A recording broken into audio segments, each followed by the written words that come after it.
Future State The Flash, issue 2. Good luck. Brandon Vietti writing with Will Conrad and Brandon Peterson on the art. So I was going to read this, and I should have shut my mouth, because when I was asked on stream yesterday, oh, are you going to read Flash issue 2? I was like, no, never doing it. And then David, for Patreon, because every month on patreon.com/MailFuzzTV, you can make myself a corner, read a book for one of the higher tiers, decide to give Connor a month off since he had no replacement for Red Hood ready, and give me Flash Future State issue 2. So it's funny. I mean, it did come back to me quite quickly, but I'd kind of forgotten a lot of what the first issue was to begin with. Blissfully so have I. Yes. Mainly because I thought I didn't have to remember it, I propose, and that meant I just, let myself forget it. So Barry is assembling more of the villain's weapons and tech so he can eventually take on Wally, who's possessed with an evil entity. I forgot about all of this. It's coming back to me. Oh no, I remember it because Yes. I think I willfully forgot it, to be honest. Yes. Lucky Reminder that it started with him, Wally killing Jay, killed Bart last issue. There's actually references early on in this issue to him killing Max Mercury, to Iris leaving and probably being killed by Wally after she left. Although he doesn't know for sure. It's just like endless misery at the start. I was like, oh my god, why no one wants to read this? No one wants this to be a Flash story.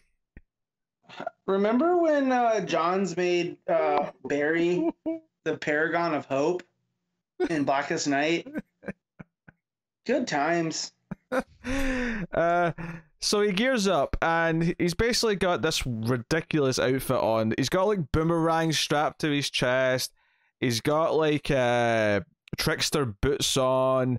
He's got the Thinker's helmet on. He's got like Weather Wizard tech sort of attached to things.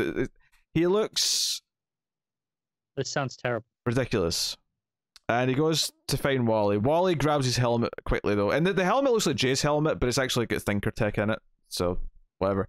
And basically, like, the middle chunk of this issue kind of falls into a trap that some bad issues of Flash do fall into. And Williamson fell into this trap a bit himself.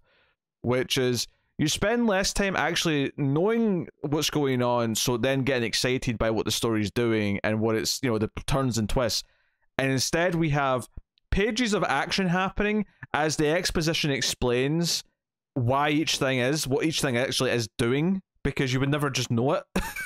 So it's like, so I zap him with Weather Wizard technology. He tries to grab my boot, and Mirror Master technology beams out. Oh, Rainbow Raider beams out my eyes. And it's constantly explaining what the tech is that's happening as he's using it. Count Vertigo blast or something at one point. He hits him with, and then he creates duplicates using Mirror Master tech. The whole thing is just endless exposition of what he's doing, without any of it actually. I love when we establish rules and mechanics and then use those mechanics in a scene where we understand the shorthands, we understand what's going on, and it's used to create effects up and down. Eventually he thinks he's talking to like Wally's like real soul, who like falls in his arms, but then it turns out not to be him. It's actually, I think, is it Famine's the name of the spirit. Barry, basically, to try and win this fight, realizes that he has to just essentially paralyze Wally so that this spirit can't do anything with his body. This spirit, this ties in with the stuff that was in the Teen Titans one, right? Yes. Yes. I'm getting to that. There's okay. There's more direct stuff. I'm getting to that. So this spirit steps out of Wally's body, and this is such a goddamn wordy issue. The spirit then says to Barry Barry realizes after the spirit monologues for ages, Barry has this realization that this thing feeds off of hope, or feeds off like hope being taken away, and that's why it's feasting on the Flash family, because Barry keeps having hope that he can save Wally, and it keeps failing, and then it wants to try and take Barry, and there's a panel where he's looking down at Wally's like paralyzed body, and the ghosts of all the Flash family that have been killed over the years are looking down at him. and he's like, it ends up talking about the four horsemen of the goddamn apocalypse and how famine's one of them. And but anyway, the Spirit basically takes Barry's body, but maybe turns it into Wally's body. That part confuses me. But what he's done to Barry is that Barry's effectively now been phased out of his body and is effectively a ghost. It's through the Speed Force. It's through timey Speed Force stuff. But so what you're saying is this issue boils down to Speed Force, bro. I ain't gonna explain shit. But he's effectively a ghost. Well, no, because most of the issue is explaining all the tech that he's got. So I wouldn't even say that. The vast majority of the issue is other stuff. But Barry is effectively a ghost and is now going to have to watch as this evil entity in Wally's body runs around feeding off of all hope on the planet until it eventually kills everything. And the very end of the issue is that Cybeast, if you remember, this is the combination of Cyborg and Beast Boy, shows up to where this all happened and picks up Barry's ring, which is just sort of sitting on the ground, and says, "Oh, we've lost Barry Allen, but he sent me a bunch of intel before he disappeared, so we can now use that to try and save the world, fight for a better tomorrow." So I'm sure that's what pops up in the Teen Titans two-parter that's coming up. Yeah, I just vaguely remember, because famine is one of the four horsemen of the apocalypse, and that was a whole thing in those issues, and I remember them mentioning that Flash was going to tie in. Yes. This was a painful read from start to finish. It's painful conceptually because it's just so miserable and just so mean-spirited to every single member of the Flash family.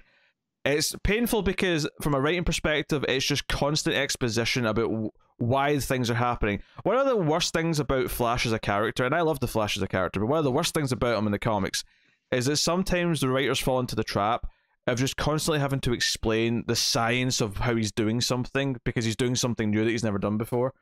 And it kind of does that here, but it's not about Flash powers. Instead, it's just a tech. But it's the same trap. It's the same thing. It's just pages and pages of, and now I use this device, and I use this device. Technobabble. Yes.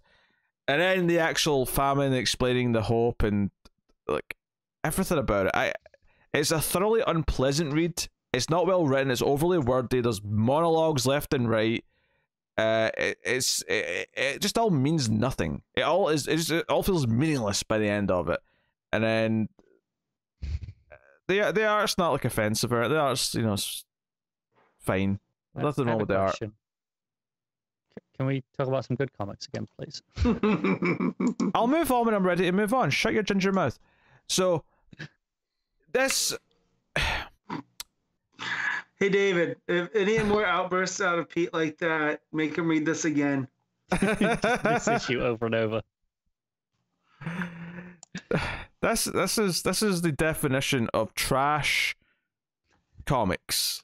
Is what it is, and it's not that it's the worst. It's not even the worst written or the worst art ever. The art's perfectly serviceable. The writing's pretty iffy because it is so wordy, but it's not the worst writing ever by any means. It's just conceptually everything is so goddamn ill-advised that nothing can save it. I thought this was a good idea.